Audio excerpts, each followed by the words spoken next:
Well, good evening, everyone. I would like to welcome you all to Beyond VT, presented by the Lombardi Student Athlete Development Center.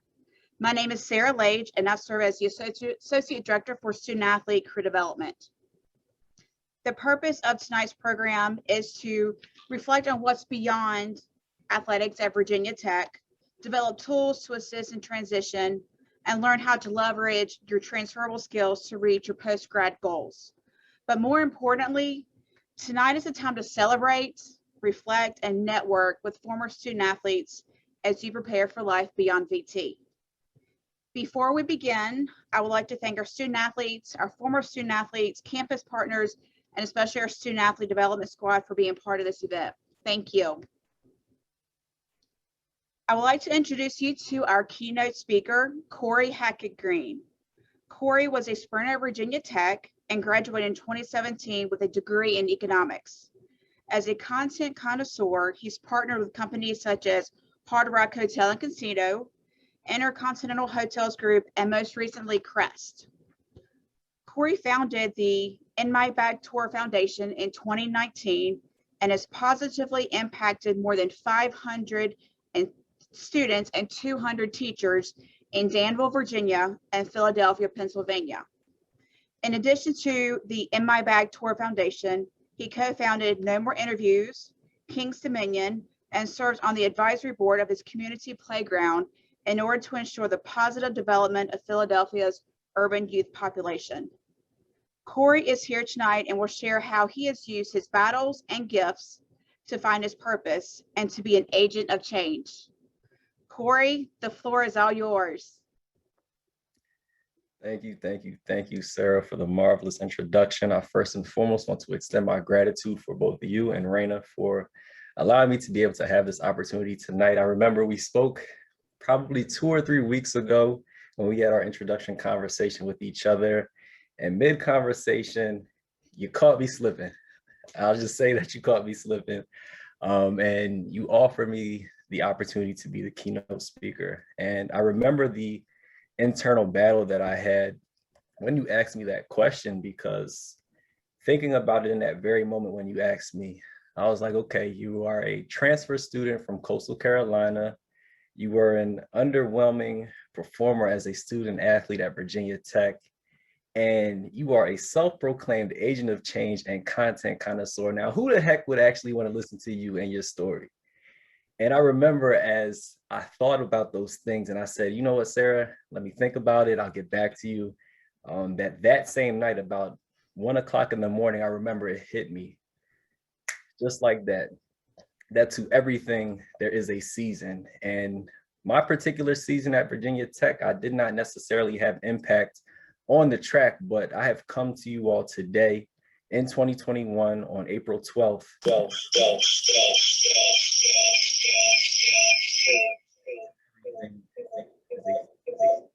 Presentation that I would like to share the screen if possible. All righty, you should be good to go here. And let's bring it up. So once again, my name is Corey Hackett-Greene, and this is my brief presentation called To Everything There Is a Season. Now, it seems as if it was just only yesterday when I remember my mother calling me about an hour out after traveling 5 hours from Philadelphia, Pennsylvania, where she called me and said, boy, you better be ready. Every single thing better be packed up. And as soon as I get to that apartment, we are leaving and going back home. And I'll be completely transparent today. I had an amazing night.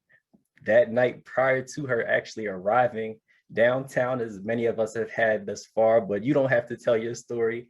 I'll tell mine, and I'll be honest that it was a very good time. And I remember just rushing around trying to pack up everything and to make sure that as soon as my mother arrived, I was ready to go back home to Philadelphia. And I remember just watching her walk up those steps aggressively, knocking on that door. And I opened it, and of course I wasn't ready. Like most college kids, you were just hoping that your parents would help you finalize that last bit of packing so that you could actually go home. And as we cleaned up the last bit of my room And as I traveled down from the third floor all the way to the first, and from the first floor all the way back up to the third, I was like, Corey, you're really actually about to graduate. And it was just, my heart was beating so fast, and every single step that I thought about it, I was like, you took a risk and left Coastal Carolina with an 80% scholarship on the table to be able to chase your dreams at Virginia Tech and going out on a limb.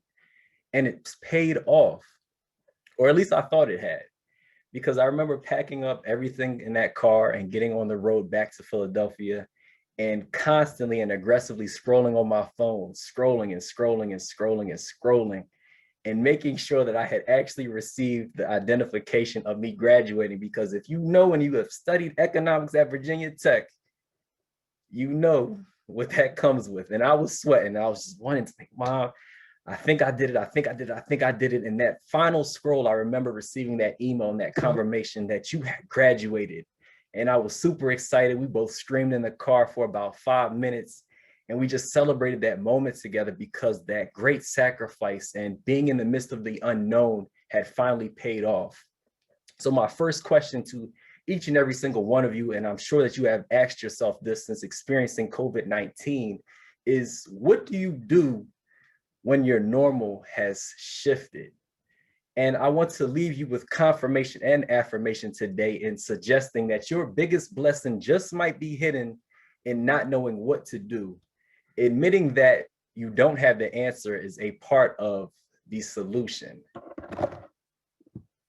And I remember the rest of that ride just thinking about it. What are you going to do? What are you going to do? What are you going to do? To be quite frank with you all, I didn't spend that much time preparing for what life would look like after Virginia Tech.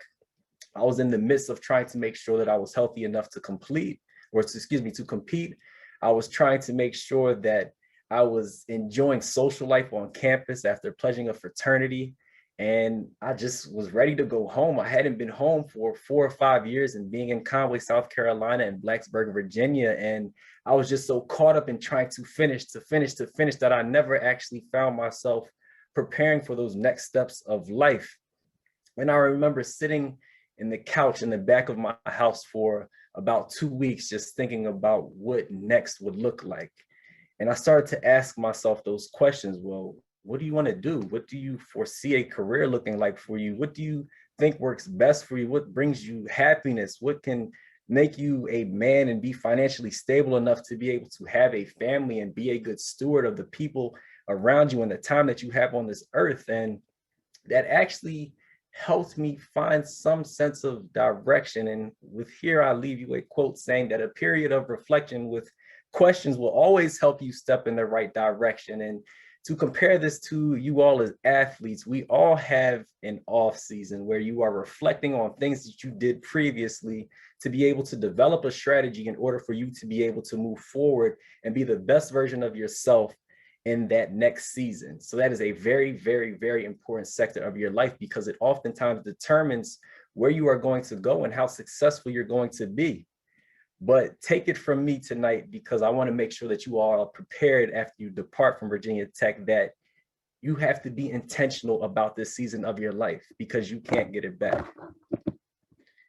And I remember being fortunate enough to be able to join a family company where my cousin had started a moving company in Philadelphia, Pennsylvania. And he was like, you know what, Corey, since you haven't necessarily discovered what it is that you want to do, you can just come work and I'll teach you how to do sales. And I excelled at it. I learned how to talk to people in Philadelphia that live in the projects in most neighborhoods that we would not love to go into, and talking to people in skyscrapers who have a bird's eye view of the city of Philadelphia, who look down and just see people walking throughout the city just as if they were ants. And I knew how to converse with both sets of people, and I knew how to negotiate and write contracts and to be able to make sure that people feel so safe and secure to be able to move with yours truly.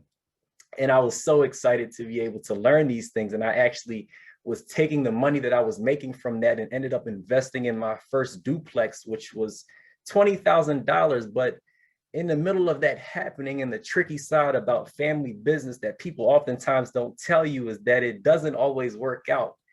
And contrary to popular belief, the individual that I was working for actually didn't pay me my worth and actually started deducting money from my paychecks, but I never knew that. And I had this money that went out to these properties where I just knew that I was going to be the greatest real estate investor possible. And I knew that this particular lifestyle was going to be ready and set for me. But because I didn't have plans, it all fell through. So you never know how prepared you are for something until your preparation is all that you have.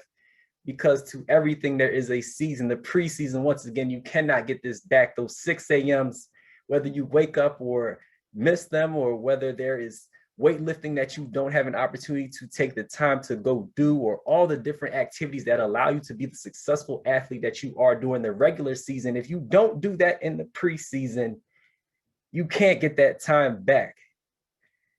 Because to everything, there is a season.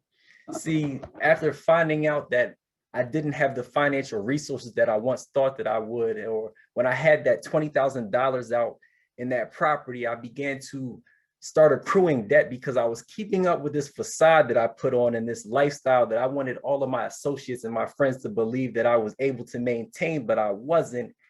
And then I got that phone call from my mother that your grandmother has been diagnosed with dementia and your great aunt has been diagnosed with the same disease as well. And I remember looking at my grandmother and sitting in the house where she once raised me and bathed me, and being able and being forced to be doing that in return for her, and wiping her behind at 80 years old with the ability to walk being taken away from her, and walking in the house and wanting to smile, and she had a blank stare and wanting to be able to speak to her, but her mouth couldn't even bear the words or the thought or the idea of who it was that walked in the house. And I remember that pain as I leaned on her hospital bed and I saw her body start to twitch and everything slowed down.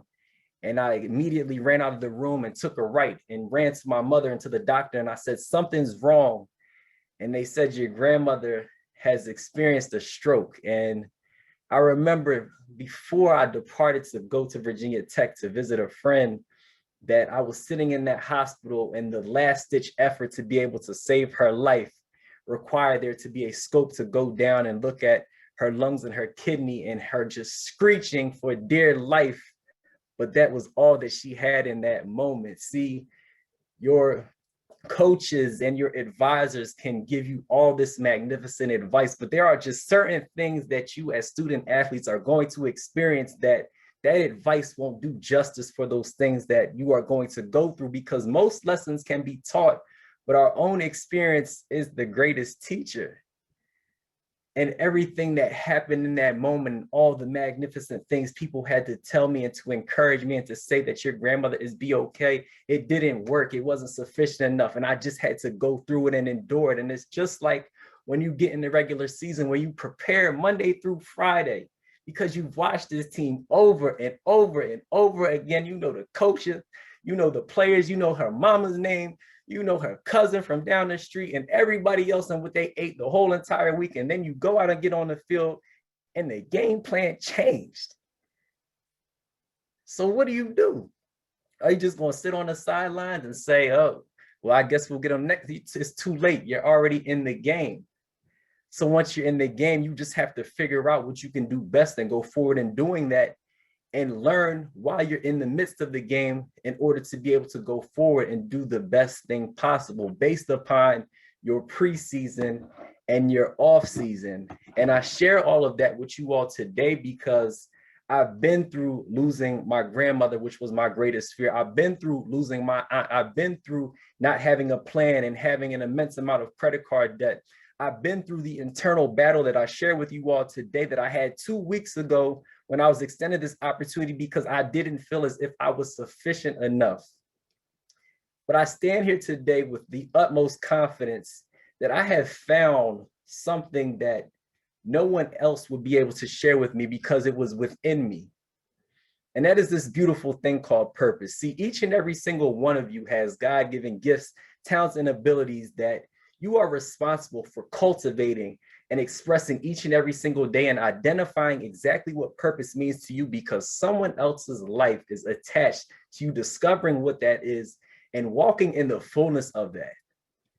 See, this is not just about you anymore. And this is not just about your words, because a lot of people talk about what they're going to do, but if it isn't done, how good and impactful is it? So I leave you with this quote again, saying that people are not remembered by what they intended to do, but the impact of what they actually did. See, in the postseason, if you don't hit that last shot when those 10 seconds are ticking away, nobody will remember your name.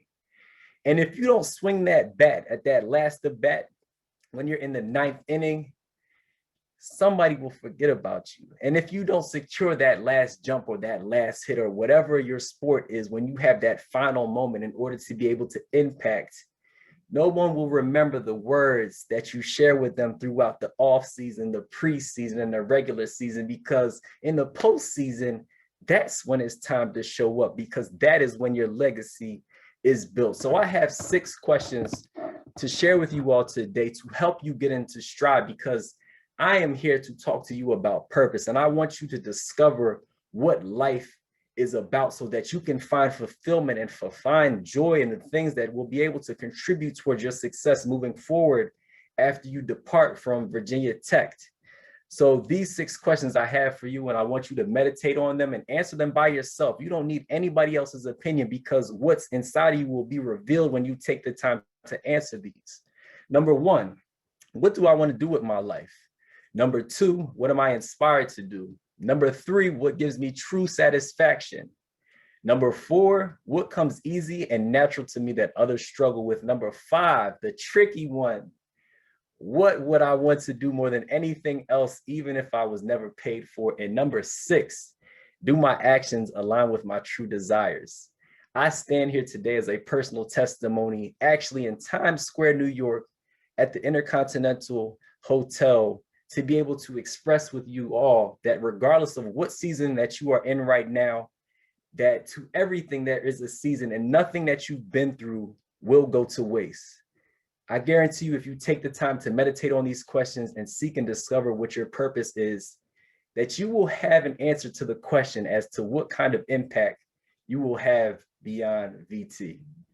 Once again, my name is Corey Hackett-Greene.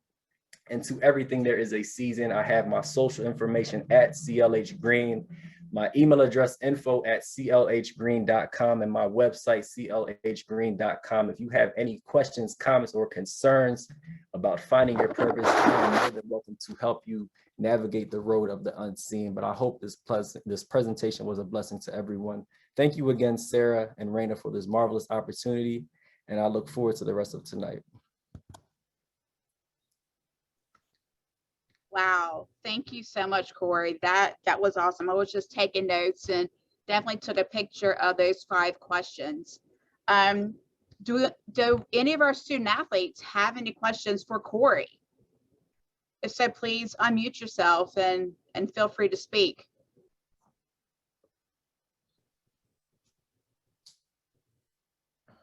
Yeah, I got a question. So Corey, when you did real estate and you got the duplex in Philly, did you need a license for that or no? No, sir. You do not need a license to do wholesale real estate.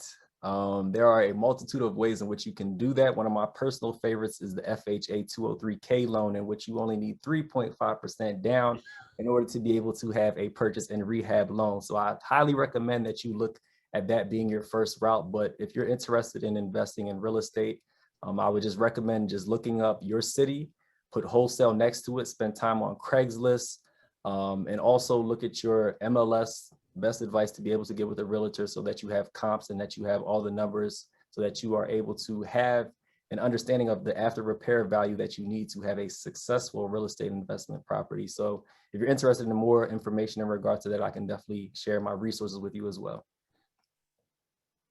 Yeah, that'd be nice, because your city is my city. I'm from Philadelphia. Uptown, baby, you know where I'm from. Awesome. Any other questions?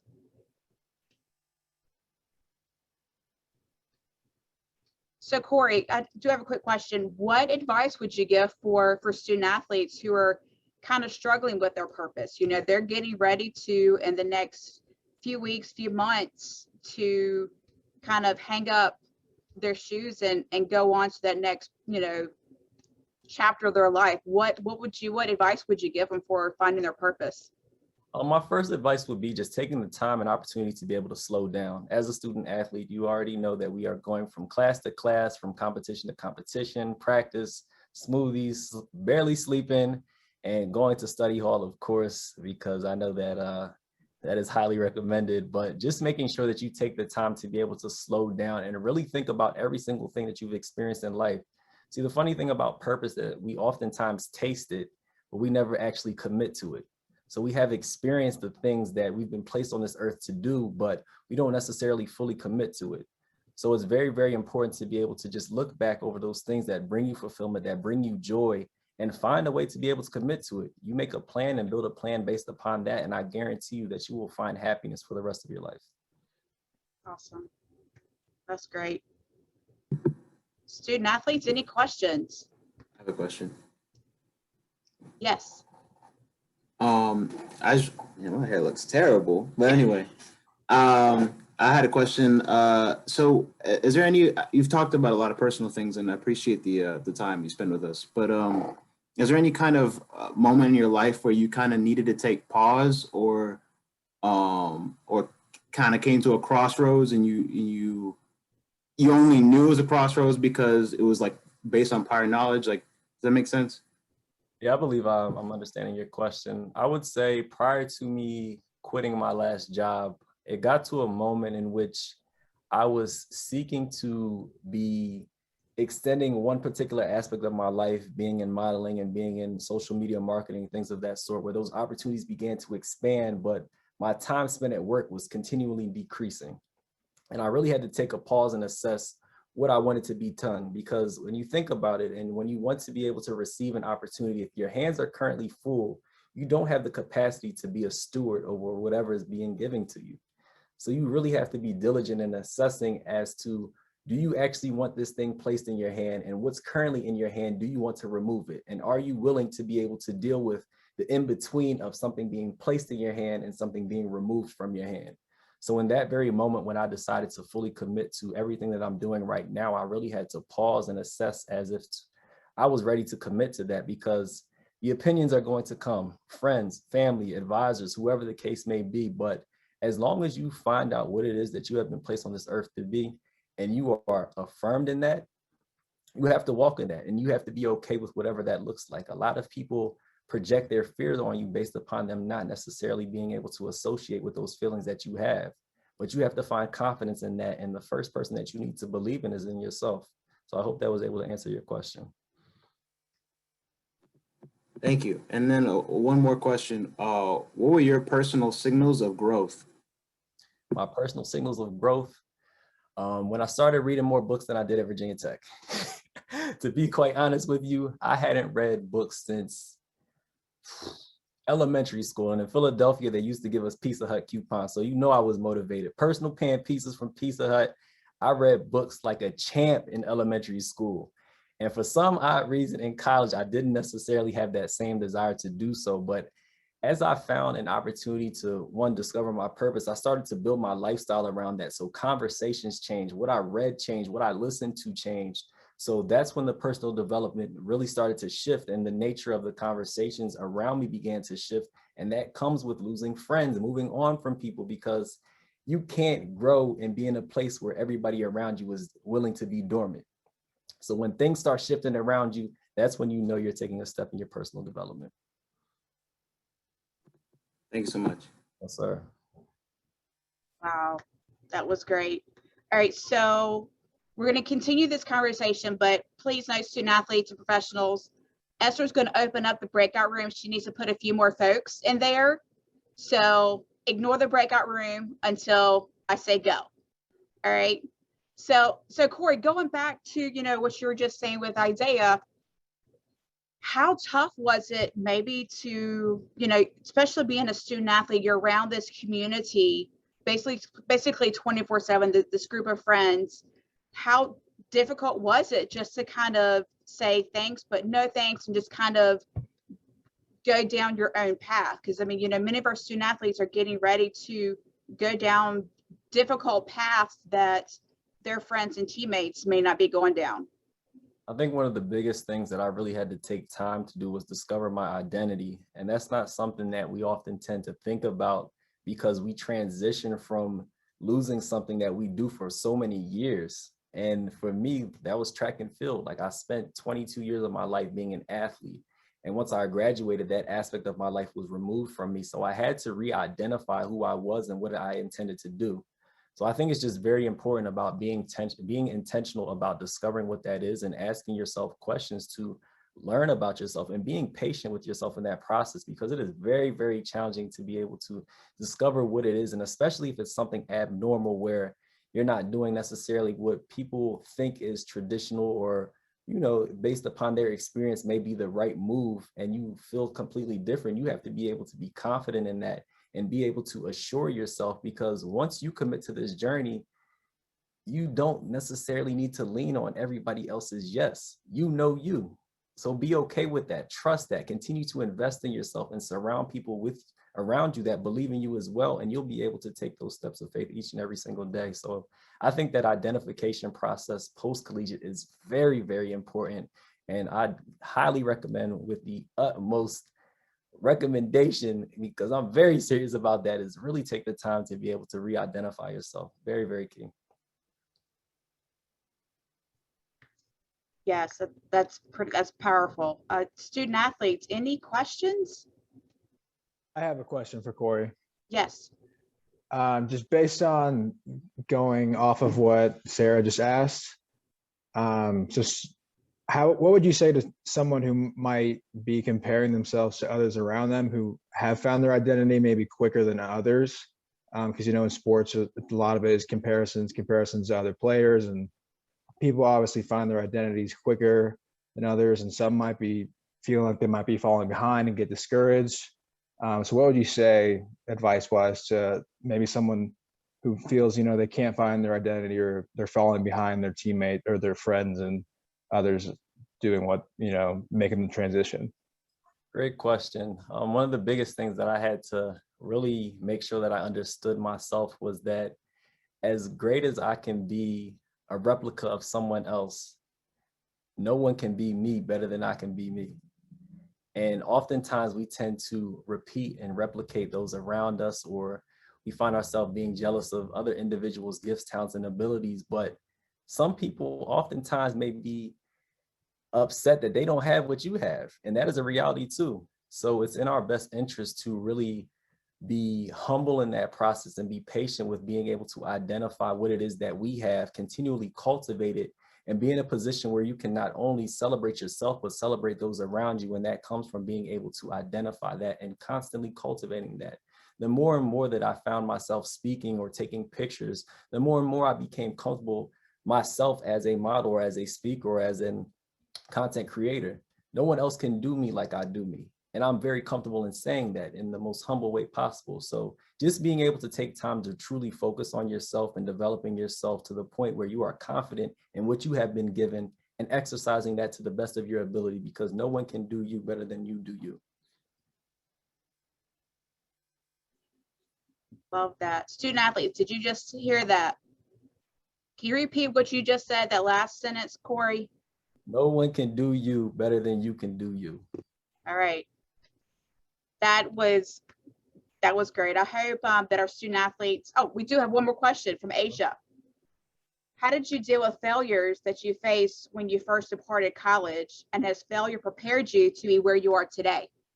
Absolutely. And that was the backbone of my presentation today, and just saying that to everything there is a season. You are going to win, you are going to lose, you are going to cry, you are going to be happy, you are going to feel like you know what you got going on, and then you are going to feel like you don't know anything. These are the realities of life. And once you understand that this is all a part of the development process of yourself, we're able to learn from each and every season to become the best version of yourself and to disperse and share that with other people. You learn to embrace your failures, because these things are only momentary. I don't even look at losses as losses anymore. I look at them as lessons. So I'm either winning or I'm learning. And when I learn, I win. So I'm always winning. So just change your perspective just a little bit. And I promise you'll be able to see the opportunities that come with what may be a process momentarily where it may not be favorable. But in the end, you'll see when that particular situation will work out in your favor. Wonderful. Thanks again, Corey, and thanks for all of the questions from our student athletes. I've gotten word from Esther that we are good to go. So Corey, once again, thank you for your powerful story, and we are just so honored that you shared that with us. So tonight,